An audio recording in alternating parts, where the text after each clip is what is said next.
In farming and ranching, there's a lot of us who have off-farm jobs. Russell Nemitz has more on a Virginia farmer who's keeping harmony in two very different trades.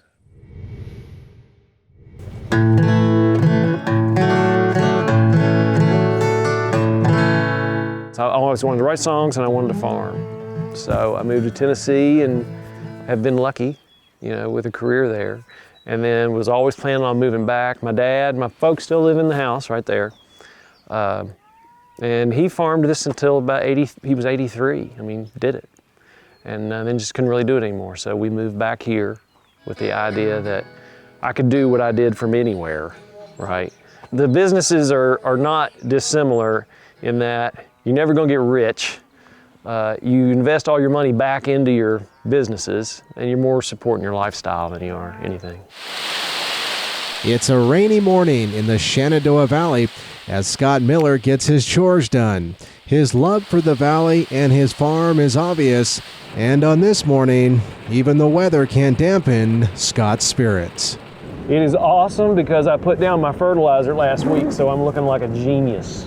And plus, we've been dry as we can be.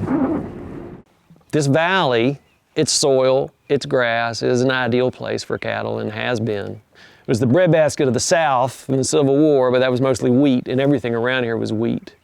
But as it switched over to cattle, this central location, everybody brought their cattle here. So it's just good grass and good grazing, and you can do it with low impact and a lot of cows per acre. Although Scott is currently dressed for farm chores, soon he'll shed the coveralls and be on stage performing his music live at the Hamilton in downtown Washington, D.C. His work boots, though, will stay on as he plays. I used to always joke in Nashville, I was like, I'm the only guy down here that has actual cow flop on his boots, And I don't think anybody believed me. I get up here, I'll feed the bulls, check everything. Right now, of course, we're calving, so there's always that to deal with. There's always something that's got to be done. And I can get out of here probably about 10:30 or whatever, get back to the house, pack up. I can drive up, do that show, and then be back here early Sunday morning to repeat the process. Before returning to the farm, Scott built a career as a singer and songwriter, recording critically acclaimed albums and playing as many as 200 shows a year across the country and even in Europe. Now he's back home, but still writing and playing music. He's one man with two full-time jobs that can sometimes be tough to keep in tune. I see that all the time in interviews. They're like, Scott Miller, gentleman farmer. It's like, no. Gentleman farmer, somebody else does their work, right? No, this is me doing this. This past summer, we built a lot of cross fencing, and I built an alley through the woods behind you there so I can move these cattle from the back pasture and move them up here all by myself. The only problem with that is that nobody can see me do it. It's so awesome. But because before I'd have to call neighbors and get 4 or 5 people, and it almost was a 2-day process to get them back through the woods, up here to this, and then to get them in. So I built a number of wings where I can funnel them in, and 2 different sorting pens. So it's just a matter of patience. I think sometimes farming by yourself may be akin to not having a limb, where you can do everything, but it just takes a lot more effort and twice as long. And like so many other cattlemen these days, Scott is aiming to grow his cattle business. Man, I want to expand and get a few more cattle, more income. I've only got 200 acres, so I'm sort of limited.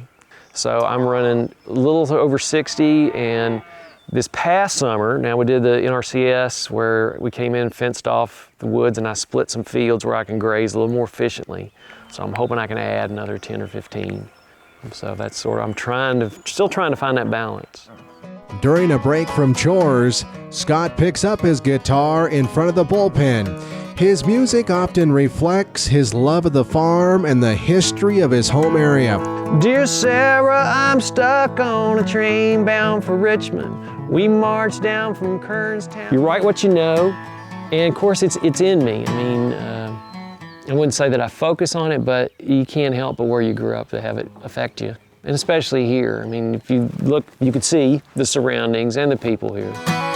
And although the audience on the farm is not at all like the one that'll fill the room he'll perform in later, he appreciates these fans for the value they bring to his herd.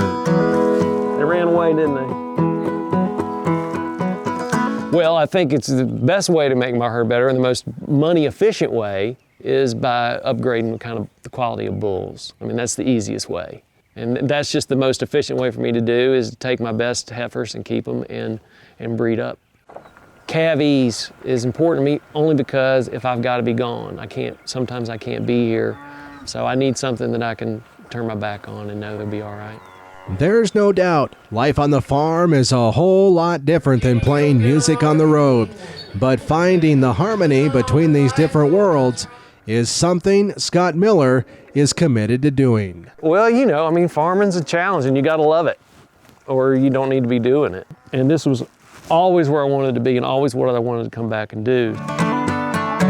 From the scenic Shenandoah Valley of Virginia, I'm Russell Nemitz for NCBA's Cattleman to Cattleman.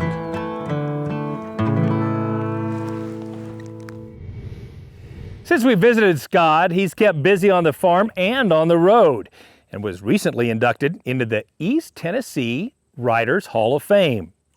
Go to thescottmiller.com to hear his award-winning songs and download his albums. Be sure to check out his cattle-inspired merchandise, too.